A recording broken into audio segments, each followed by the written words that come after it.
로마서 52번째 시간입니다. 오늘은 하나님의 사랑이 위대한 이유에 관하여 말씀을 함께 나누도록 하겠습니다. 첫 번째, 그리스도께서 경건하지 않은 자를 위해 죽으셨습니다. 하나님의 사랑이 위대한 이유는 그것이 경건하지 않은 자에 대한 사랑이기 때문입니다. 6절, 그리스도께서 경건하지 않은 자들을 위하여 죽으셨다.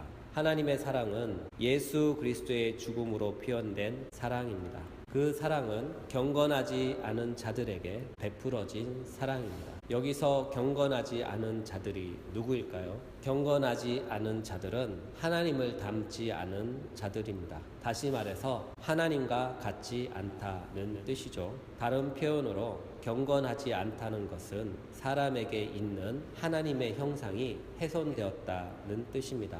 그렇다면 또 하나님의 형상은 무엇인가요? 하나님의 형상은 하나님께서 사람을 창조하시되 당신의 형상대로 사람을 창조하신 것입니다. 창세기 1장 26절부터 27절, 하나님이 이르시되 우리의 형상을 따라 우리의 모양대로 우리가 사람을 만들고, 하나님이 자기 형상 곧 하나님의 형상대로 사람을 창조하시되 남자와 여자로 창조하시고. 그렇죠. 이와 같은 사람은 하나님의 형상을 따라 하나님의 형상대로 창조되었습니다. 하나님은 당신의 형상을 사람에게 수여하심으로써 사람을 영광스럽게 만드셨습니다.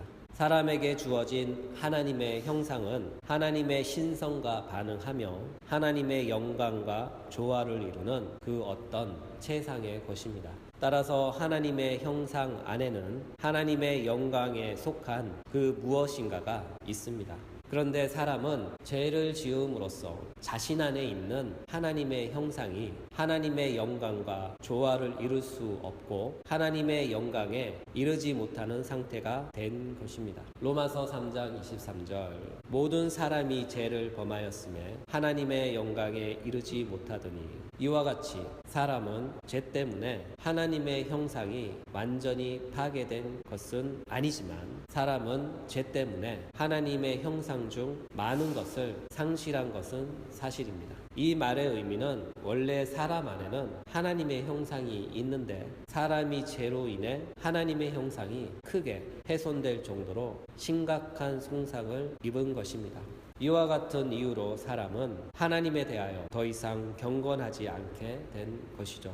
다시 말해서 죄 때문에 경건하지 않은 것입니다. 죄가 없는 상태의 사람은 하나님을 사랑하지만 죄가 있는 상태의 사람은 하나님을 사랑하지 않습니다. 성경은 이와 같은 상태를 가리켜 하나님과 원수되었다, 하나님과 원수되었다고 말씀합니다. 따라서 우리가 경건하지 않다는 것은 우리의 상태가 바로 이와 같은 것을 의미합니다. 더 나아가 세상의 상태도 이와 같이 경건하지 않다는 것입니다. 사도 바울은 이 점을 강조합니다. 모든 사람이 죄를 범하였으므로 하나님의 영광에 이르지 못한다. 사랑하는 여러분, 우리도 하나님의 사랑을 알기 전에는 경건하지 않았던 사람입니다. 사도 바울은 회심 전 에베소 교인의 상태에 대해 말씀합니다. 에베소서 2장 11절부터 12절, 너희는 그때에 육체로는 이방인이요 손으로 육체에 행한 할례를 받은 무리라 칭하는 자들로부터 할례를 받지 않은 무리라 칭함을 받은 자들이라. 그때에 너희는 그리스도 밖에 있었고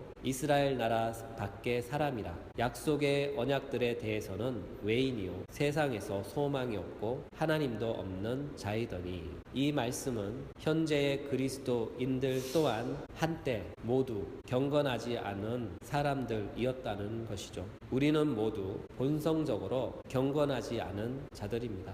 우리는 모두 죄를 범하였던 자들입니다. 하나님에 대한 사랑도 없었고 하나님에 대한 갈망도 없었습니다. 우리는 한때 하나님이 없는 것처럼 살았고 우리는 한때 하나님을 떠나 살았습니다. 심지어 하나님을 저주하며 원수의 상태에 있었습니다. 우리의 상태가 이와 같이 경건하지 않을 때, 바로 그때 예수 그리스도께서는 우리를 위하여 죽으셨습니다. 여러분, 예수 그리스도께서 우리를 위하여 죽으셨을 때는 하나님에 대하여 경건하지 않았습니다. 6절 말씀 가운데 헬라어 원문에는 아직을 뜻하는 부사 에티가 2번 쓰입니다. 그래서 본문의 의미를 살려서 다시 번역하면 우리가 아직 연약할 때에 기약대로 그리스도께서 아직 경건하지 않은 자를 위하여 죽으셨도다가 됩니다. 다시 말해서 예수 그리스도가 죽으셨을 때에는 우리가 아직 하나님의 사랑을 받기 이전입니다. 더욱이 아직 연약할 때는 모든 기독교 신자를 가리킵니다. 이 말씀은 전적 무능력을 의미하는 말이죠. 연약할에 해당하는 헬라어 아스테노는 사람이 연약하다 못해 취약한 상태를 나타냅니다. 사도 바울은 그 모든 서신에서 연약함을 상대적 연약함이 아니라 절대적으로 완전한 연약함의 의미로 사용합니다. 이것은 인간의 무능함을, 다시 말해서 인간은 자신의 구원에 관하여 아무것도 할 수 없는 전적으로 무능한 상태에 있는 것을 뜻합니다. 사랑하는 여러분, 성경이 밝히 가르쳐 주듯이 우리는 연약합니다. 우리는 무능합니다. 우리는 우리의 구원에 관하여 전적으로 연약하며 무능한 존재들입니다. 우리의 본성은 죄로 오염되었고 우리의 본성은 부패하였고 어리석습니다. 우리가 아무리 최선을 다한다 해도 그것은 오히려 죄만 더 짓는 것입니다. 우리는 하나님의 형상으로 창조되었지만 죄로 인해 연약하게 되었습니다. 우리는 우리의 구원에 관하여 전적으로 무능하고 무기력한 상태가 된 것입니다. 그럼에도 불구하고 바로 이때 예수 그리스도께서는 연약한 우리를 위하여 죽으셨습니다. 바로 이때에 그리스도께서는 경건하지 않는 자들을 위해 죽으셨습니다.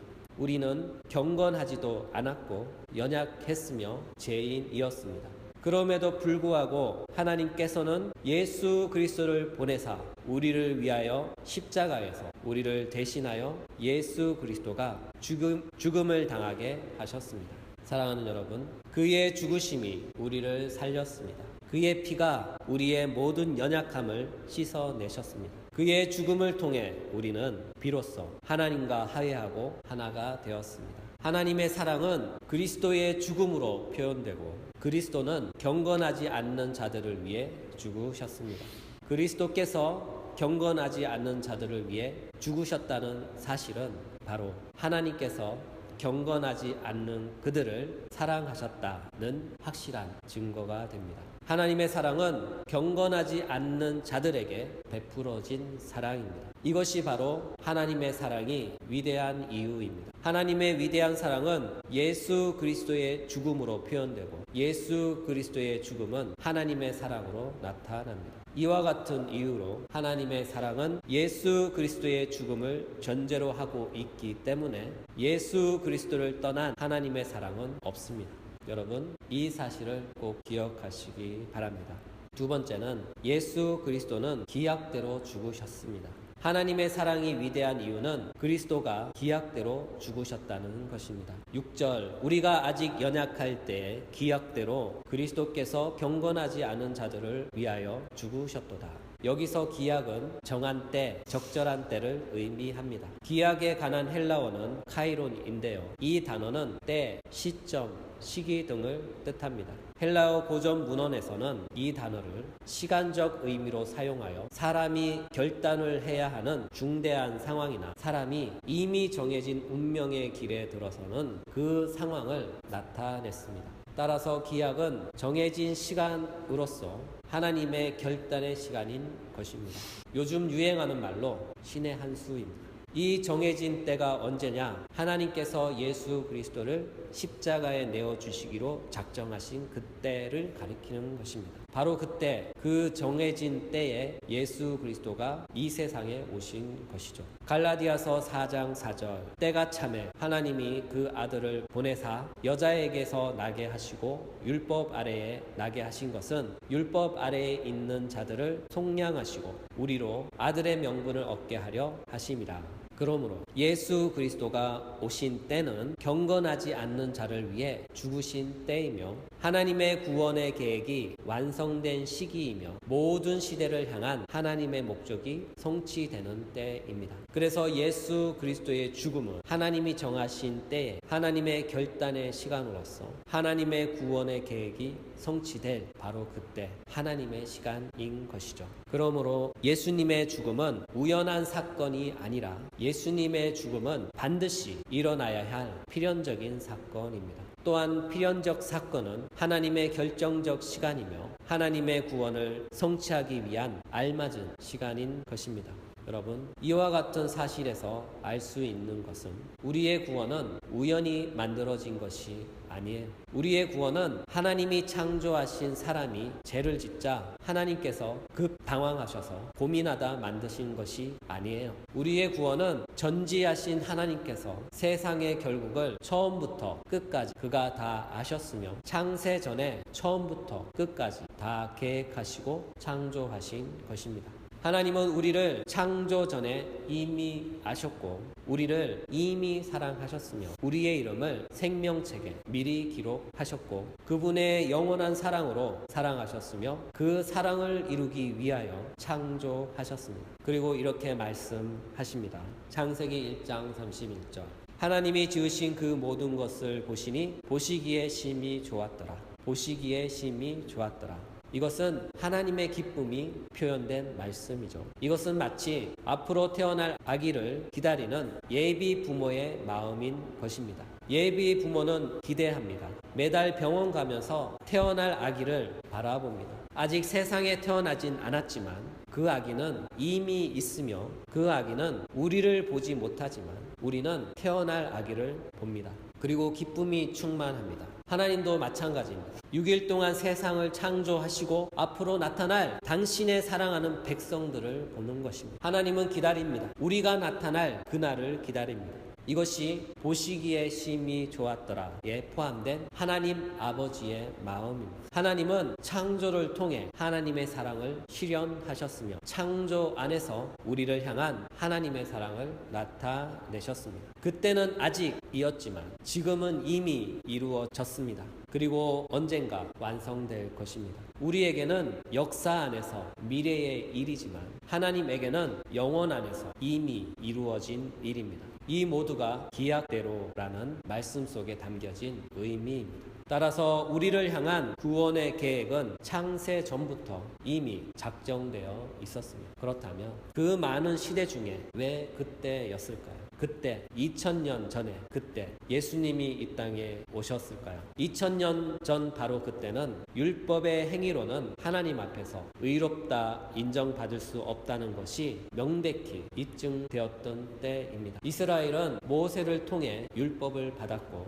무려 1400년 동안 그들의 도덕적 능력으로 자신의 힘으로 하나님 앞에서 의로움을 인정받으려 노력했습니다. 그러나 결국 모두 실패로 돌아가고 사람이 자신의 힘으로는 도저히 구원을 이룰 수 없다는 사실이 입증되었던 때입니다. 이와 같은 방식으로 로마의 문명과 법률, 문화도 그들의 방식으로 기회를 가졌습니다. 그러나 그들도 모두 자신의 방법으로 구원을 이루는 데에는 실패했습니다. 이집트의 거대한 문명, 아수르, 바벨론, 중국의 문명도 자신을 구할 모든 충분한 기회와 시간을 가졌지만 모두 실패했습니다. 헬라의 위대한 철학도 위대한 사상들도 모두 실패했습니다. 사람은 실패했습니다. 세상은 실패했습니다. 세상은 자신들 안에서는 스스로를 구원할 그 어떤 방법도 없다는 것이 명백히 입증된 그때, 바로 그때입니다. 이와 같은 때에 2000년 전 바로 그때는 하나님께서 그의 독생자 예수 그리스도를 세상에 보내실 가장 적절한 때였습니다. 그래서 그가 그 적정한 때에 세상에 오셨습니다. 예수님이 이 세상에 오신 때는 인간이 영적으로 전적으로 무능하여 스스로는 자신의 구원을 위해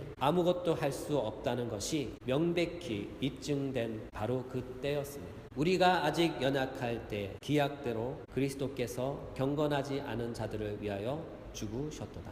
말씀을 정리하겠습니다. 오늘은 6절을 중심으로 하나님의 사랑이 위대한 이유에 대하여 말씀을 나누었습니다. 하나님의 사랑이 위대한 이유는 하나님은 우리가 경건하지 않은 때에 우리를 위하여 그리스도를 십자가에 내어 주셨습니다. 우리가 아직 죄인일 때 하나님과 원수된 때에 그때 우리를 위한 당신의 사랑을 보여주셨으며 확증하신 것입니다. 예수 그리스도는 아직 경건하지 않은 우리를 위하여 십자가에서 당신의 몸을 아낌없이 내어 주셨으며 십자가에서 자신의 피를 우리를 위하여 모두 흘리셨습니다. 그리고 십자가 속죄를 통해 당신을 믿는 자들에게 그들의 죄를 용서해 주시고 죄 용서 받은 자들에게 그리스도 예수 안에 나타난 하나님의 사랑을 아낌없이 부어주시는 것입니다. 오늘 이 말씀을 듣는 모든 이들에게 그리스도 예수 안에 위탁된 하나님의 사랑이